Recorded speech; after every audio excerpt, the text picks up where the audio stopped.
Mesdames, Messieurs, bonjour et bienvenue dans votre magazine Au fond, le magazine du leader. Un magazine qui permet aux différents leaders de notre société de pouvoir s'exprimer librement, en toute quiétude, sur des questions de développement de notre nation. Parce que vous le savez, nous disons dans Congo Market Télévision que le développement du Congolais constitue en soi le développement de la République démocratique du Congo. Parce que nous estimons que si l'homme congolais est développé, c'est par lui que va passer le développement. J'ai le plaisir de recevoir pour vous, c'est un frère, c'est un ami, c'est un collègue, il est tout en tout cas. Nous avons travaillé ensemble par le passé et aujourd'hui nous sommes toujours dans la profession ensemble. Et c'est quelqu'un qui a travaillé dans beaucoup de projets, dans beaucoup de programmes, dans beaucoup de structures au pays. Mais maintenant il évolue en carrière solo, il est chef d'entreprise. J'aimerais bien que lui-même le fasse mieux parce qu'on ne peut pas être présenté mieux que par lui-même. Et émission Nabuno et bilingue, Torobeta français, Torobeta Lingala, pour permettre en tout cas na bandeko barobaka Lingala surtout, bien. Donc, je reçois pour vous aujourd'hui John Omombo Tokai. Mbote ndeko. Mbote. Ok, tokutani na plateau, le ya Congo Market Télévision. Et c'est moi qui ai na plateau na biso. Oui. Sepeli, d'abord je vous félicite. Merci. Pour l'effort. Il faut une vision, mais il faut aussi commencer les premiers pas. Et les premiers pas, ça démontre déjà que c'est une vision très très ambitieuse. J'en appelle aux personnes qui sont épris de bonne volonté, qui veulent le développement du Congo, qui veulent l'autonomisation de la RDC, les chantres de la souveraineté de la RDC. Écoutez, nos médias doivent être comme le reflet de notre pays. Comme notre pays est grand, nos médias doivent être aussi grands. Donc j'invite toutes ces personnes à vous soutenir. En tout cas, je suis obligé de vous arrêter, oui, parce que normalement, nous sommes sur un média qui s'appelle Congo Market TV. Congo comme la RDC, Market comme marketing. Nous sommes censés faire votre marketing. Mais bon, Dieu merci, vous avez fait notre marketing. Merci. Mais nous sommes là, quand nous recevons nos invités, ouais, c'est pour faire leur marketing. En tout cas, nous sommes là pour faire votre marketing. Alors, merci, mais moi je fais le marketing de l'œuvre. C'est l'œuvre, merci beaucoup. Pas vous. Alors, John Omombo Tokai, aujourd'hui, qu'est-ce qu'il est devenu? On vous a vu à la RTGA, on vous a vu au PAREC, on vous a vu à la CENI, et on vous a vu ailleurs. John Omombo est où? Je suis éditeur du magazine Boussole d'Afrique. C'est vrai que j'ai travaillé dans plusieurs structures, mais il m'est difficile de me détacher de la presse. C'est très difficile. C'est ma passion, mais aussi ma vocation. C'est tout ce que vous pouvez faire sans être payé. En tout cas, ça, la passion, je fais ça avec passion, sans être payé. Je me sens très épanoui quand je pratique la presse. Donc quand je me suis retrouvé dans plusieurs administrations, un peu enfermé, en train de faire trop d'administration, trop de trucs, je devais suivre les gens à distance, je me sentais étouffé. Il fallait que je continue mon travail de journaliste. Parler. Parler, écrire, réfléchir, émettre des avis à titre consultatif, des avis techniques. Ndeko John, l'air Mokonzamboka azo salaba consultation wana. Est-ce que d'après yon c'est une façon n'habiter ce guitare n'a employé ce que zango ko légitimer démarche naie. C'est-à-dire à la décision à l'ingazwa.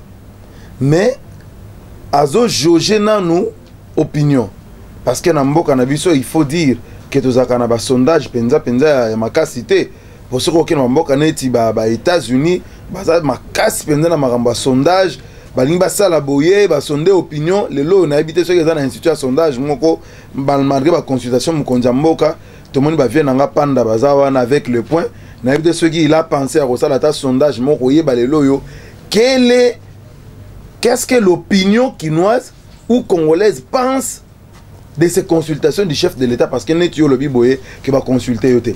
Est-ce que il y a une manière limisanga motune leki moulai mokonzi mboka lingi à légitimer, c'est-à-dire à réapproprier la décision naie na population a mis retrouver na kati décision à cause. Ah, mutuna wana. Elingi koloba boye.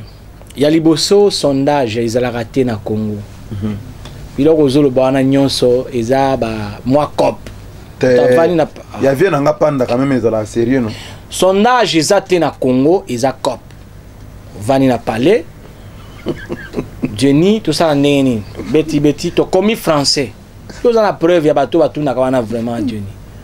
Et puis sondage ezaka en faveur ya muto non tika eza cop eza normal na mutu fois benda Congo eza nyama ya nzoko. Mutu na poto azobenda moi parti na ye.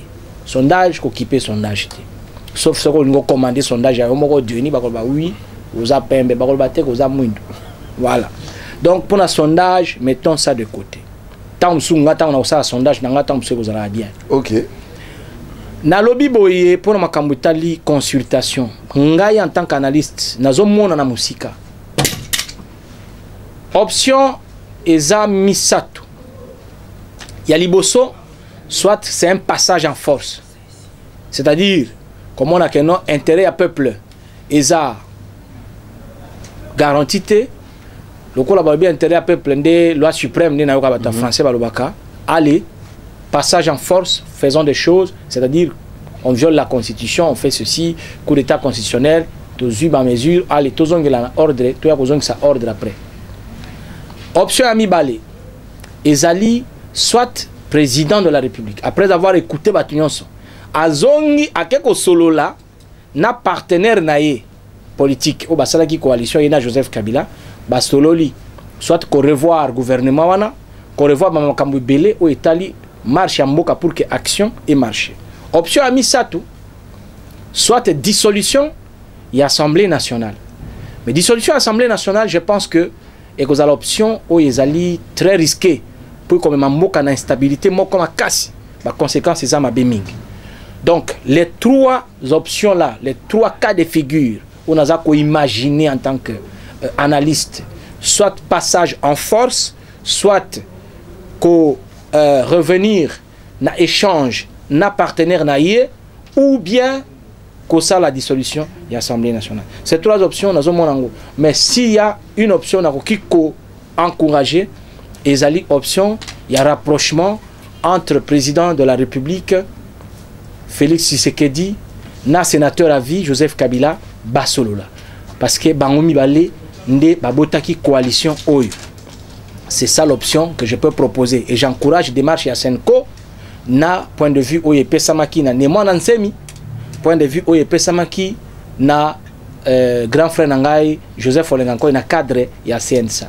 Voilà les trois options. Mais est-ce que, parce que lorsque Ozota là, mon konzambo quand un discours na il y a 6 minutes, Ozo sentir mutumoko boye, o ba abuser na confiance na ye, na bonne foi na ye.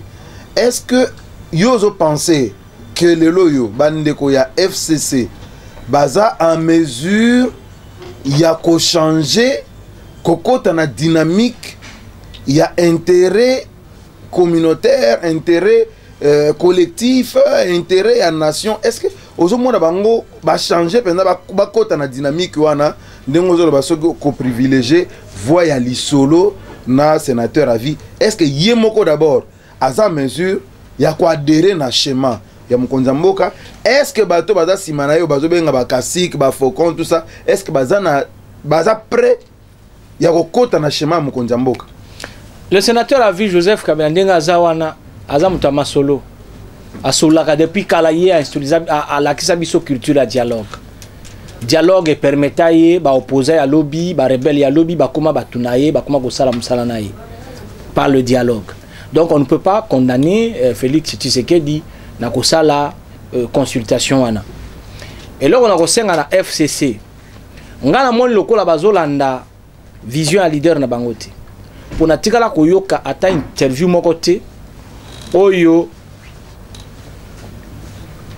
sénateur à vie azo manqué respect na président en fonction te natikala oyoka te et puis na ba rencontre na bango ebele oyo salimi yenda zo kende kokutana na président Tshisekedi lui se déplace et ça au niveau de la symbolique et ça signe à respect na institution président de la République pour yépe azalaka président de la République to pesa ka elimemia to pesa ka e boto si makambo nyonso oyo sengela kinaye il pas comprendre que les longs na suna kitité et comme de tango ya ndeko Félix Tshisekedi a zappé koto ça mais bateau ou baza sima mike ba mususu parce que na FCC da batunyo sotinde baza ba bateau bobenga ba radicaux té ba extrémiste té et ça batunyo soté et le président nous l'a dit voilà et ça batunyo sotinde baza ba extrémiste pe président Kabila ebi pe que et ça batunyo sotinde baza ba extrémiste ba o baza ba extrémiste ona ba yebi mais makambo oyo président Kabila solo la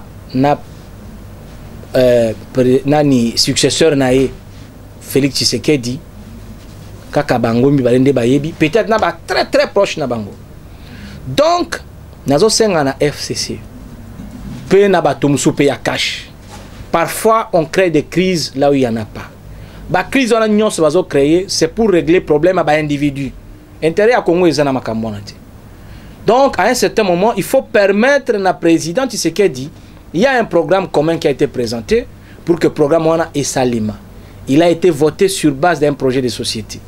Il faut qu'il ait tant. Tant ils ont les cas. 2023, c'est demain. Donc, je pense qu'en consultant, est-ce qu'au FCC, il y a des gens qui pensent Netio Boyake, Botika président Tshisekedi, a travaillé. Bazali. Moi, j'ai parlé, ngana FCCT, naza pe cacheté donc naza boussole d'Afrique. Mais to sula kapé na ba leader rebelle, Bazali, na sula pe na moko ayibisinga bi non, ngala esa baninga. Ne bloquez pas l'action du président Tshisekedi. Ne bloquez pas, vous créez des crises pour rien. Bon, bloquez en pour nani. Pour gagner nini, bon tant la bino pe zalaki. Et puis bozana ye na pouvoir vous gérer ensemble. Vous bloquez pourquoi? Bon, sigoyo papa. Na biso ke ba bloquer mokonza mboka te. Ye wana alobaka jour moko alobaka kutute. Moi discours kaka ezaka caméra à l'époque. Oh non, Sénat efungwama te. Efungwama te. Ti communiquer ko bima lisusu. Awa balobi non, voilà, ba nommer ba juge. Attends, oh non, violation à la constitution, ba prêter serment te. Oh boy mokondi ba defiaka ite. Ngana zana mutu moko ayibsanga à l'époque tant que président Kabila azalaki président de la République. Alobi na ngai petit Keba Omoni Kabila, ngala leki na âge. Naza mukolo na ye. Mais avec sa signature, a comme mangati na prison. Tout comme la signature na ye, a comme mangati na sommet. Lelo na koyebisa Keba na Félix Tshisekedi. Okoki ozala ono osala politique ko le kaye soki ndenge nini po bato musuba mona rane ti bango ne ba danze. Avec sa signature, a koki ko kitisa yo. Tout comme signature na ye Yé, tu sais qu'il sera lobby le non John Omombo premier ministre nana fungambanga na yalo bake yo uta. On a vu ça avec Janine Mabunda papa bakasik bazaro zelango baoze la poste ngai Joseph Kabila a kaka boy Janine Mabunda toi yé nana loba mutaloba Tambo Mwamba on a vu ici batche makelele yé papa donc ceux qui muto aza mokonzi na yo aza mokonzi na yo Tshisekedi botika ko défier ye. Tshisekedi aloma opposant aza isusu opposant te que opposant bo kende ko boa kele ba gaz lacrymogène alimenter te akoma locataire ya palais de la nation. Alors mais sikoyo la président de la République par rapport il y a ba différentes cartes autour s'attendre nango. Est-ce que il peut se faire que lobby bandeko ya FC bandoki bandeko FCC lobby te na munoko betil baku on est volontaire te ezala moi pas si na komi place wana na bunga mingi place wana so na lo FCC o comment na munena lo bandoki bandeki bandeko FCC voilà bandeko ya FCC so qui n'a pas place wana na bunga. Mais est-ce que ça peut se faire que les lois par rapport à ma carte en présence que mokonzi mboka azui aye annoncer ba décision moko boye oyo koko sala ke FCC amima bato na balabala batongo bako utapi kasi bazolo ba peuple non bazolo ba peuple papa il faut to le ba makamusu ndenge ezali ngape nazaka candidate toyebi parlement na bato bele bazawana toyebi ndenge ni ba komba député batongo bako utapi. C'est ça le problème aussi, c'est bien de dire na balabala. Tala, lelo koza na lara obe na balabala, mais so comme na chômage, comme battre moi lara na mukewana. Batongo bako uta wapi. Parce que il faut s'assumer. Bato baza isu na binoté. Vous regardez aujourd'hui, ngala ko ebse lokomoko. Même makamwa dissolution à l'Assemblée nationale. Ce qui lelo pena oh non, dissolution à l'Assemblée nationale. Heureusement crise persistante exacte. Mais ça va bien dissolution à l'Assemblée nationale. Peuple angwa ko marcher contre wana azab. Au contraire, bato mana balabala pour na fêter. Ça je vous dis, je suis pas un prophète. Ça je vous dis, il faut que les gens assument. Ils ont mal fait travailler qui à la base. Ils ont mal travaillé leur communication et c'est tout. Batobaza, en réalité, Batobaza a un problème contre Kabila. Et même quand on a la frustration, je te dis que Batobaza a un problème contre le président Kabila. Population, il y a Congo. Même il y a eu des personnes qui Kabila commis les lots, Baroyambaye très bien. Batobaza a un problème na Kabila. Batobaza a un problème na Bato qui refuse de disparaître parce qu'il faut que protéger l'intérêt na bango. Nazo pesa un exemple moko. Nga tokenda en tant que journaliste. Toke lancement ya ba travaux na Katende. L'air to outi Katende tozo ya to outi ba Kabila lancé ba travaux to komo zonga. To koma na village moko jono mumbo. Na village wana obi ke ye mutu kaneza la mbangu makasi et puis mutu ka presse to zala ipe presque na sima. Et ça là que to komi na mboka moko. Joseph Kabila a telemi. Il y avait une école na parcours wana. Nzokande école wana Joseph Kabila a monakango une fois tango bayaka na baba ce ba travaux ya prospection ou bien nini a mona école wana. Après ça ordre ba réhabiliter école wana ba tongango. Mbongo pe bima po ba réhabiliter école wana. Là to komi place na Joseph Kabila kiti akei akoti na se hangar wana bandi kotala. J'ai vu 2 classiques ya PPRD. Papa mi balé à FCC, il y a pas perdu dans temps ba komo na bangote. Bazo ya mbangu Kabila na se angaro na la préfet a commis.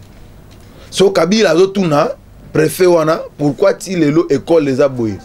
Wana sikoyo les 2 tata wana moko azalaka secrétaire général na PPRD, moko azalaka secrétaire général adjoint tout ça, bazaka pe na ba poste minene na gouvernement. Ba ye ba komi wana ba bato akasai. Ba ye ba komi wana boye. Sikoyo namoni Joseph Kabila telemi adotala préfet wana boyo. Bango ba yesi ma Kabila. Bazo sala préfet wana ba signe. Bazo sala ba signe ke kolobate mbongo ezali tozo ya kosala. Baliala. Webi ke père wana assez déchaînant. Waouh. Azoloba.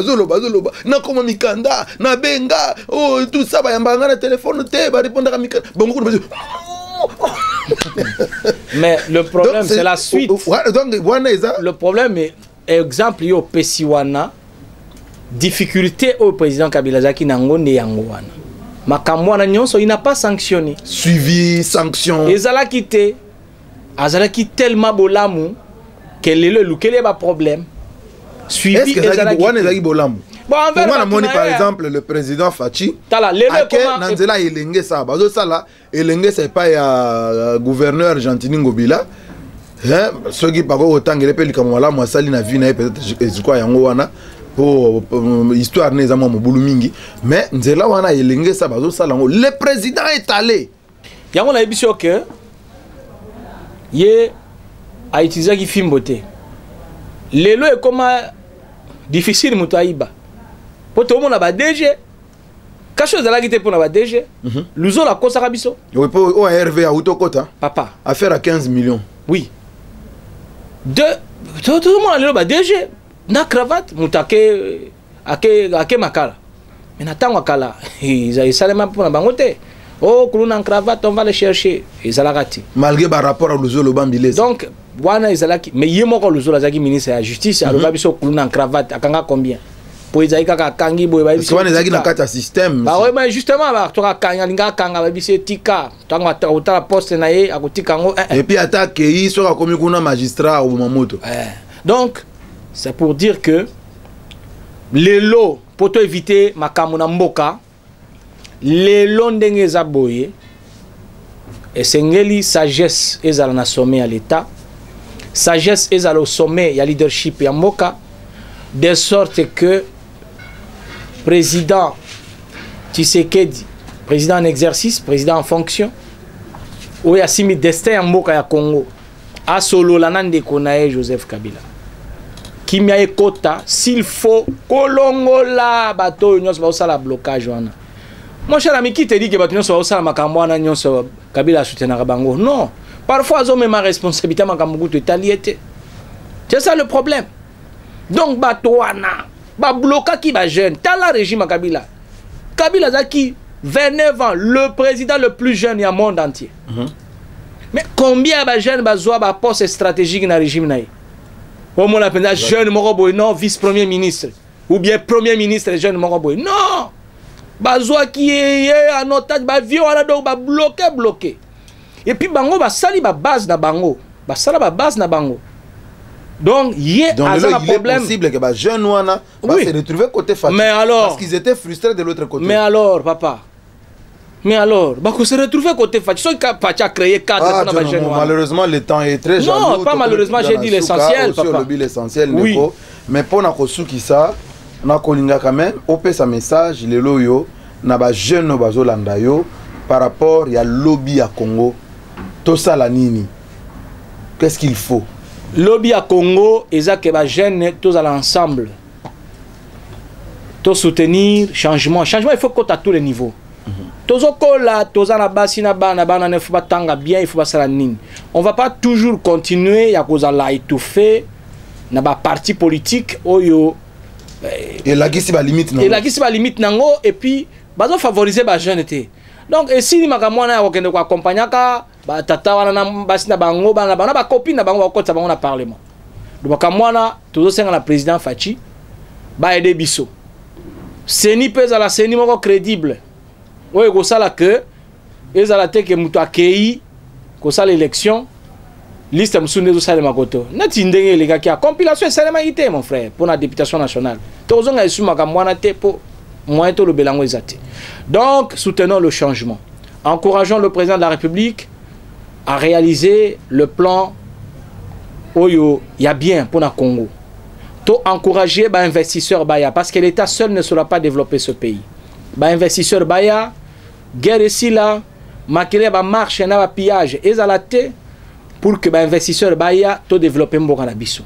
To encourager le président de la République pour que le gouvernement Oyo et Rosala ya makasi et dans le gouvernement qui financer un projet étude de faisabilité pour un projet pour que le kuna tout ça minerai autant mais to yebité ils a combien ils a ni tout ça minerai tout ça scandale géologique il faut qu'il y ait des études de faisabilité pour le financement et ya to encourager kimia ils ont en mboka ba oyo nyonso ba produit oya mabe ba ko kikolongwa pour na FCC to zo ibsa bango keba ndako eza ko se vider papa yo so mona yo zana mwasi na bana na ndako.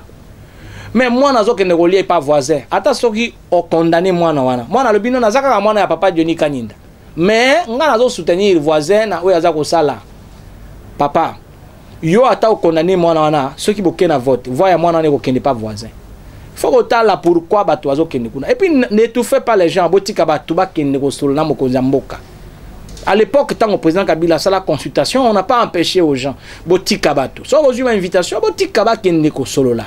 Politique est dans des bons ba kende ko solo là. Le président, je sais qu'il y a pas yebi que les attaques que bato FCC sont des baza bolo. Té. Ba mususu bazali malamu, ba mususu baza boy. L'essentiel est intérêt à Congo. Parti politique ya biso nyonso est dans des Congo. Ça le problème. Merci beaucoup Ndeko John Nomombo, merci Nabino Bandeko Balandi, to komi pendant na suka ya magazine Nabino au fond, to yambaki lelo mwana mboka John Nomombo, oyo aza mopanzi sango lelo yo asali magazine moko monene qualité moko a kitoko kombo nango Boussole d'Afrique luka yango somba yango tanga yango eza quand même malamu eza album a photo tendenge to monaka na période moko boye bato moko basala ba album a photo bato bazo somba ngo on dirait ceux qui peni nango album a photo mais eza quand même magazine ezo sala ba analyse ya bien ba actualité ya bien na kati je crois que bo somba ngo pona ko encourager pardon musala bilenge bazo sala to pesi bino merci mingi bo continuer ko s'abonner nombreux na Congo Market TV bo recommander ngo bandeko bo pesa ba message na bino to ko répondre ngo ndenge to sala d'habitude merci beaucoup na Jude Kadima Media Pro, merci beaucoup Nandeko John Makula, merci na Ali Kengele, merci na Mwana Nabiso Asuka Ben. Ok, on se retrouve à la prochaine. Merci beaucoup.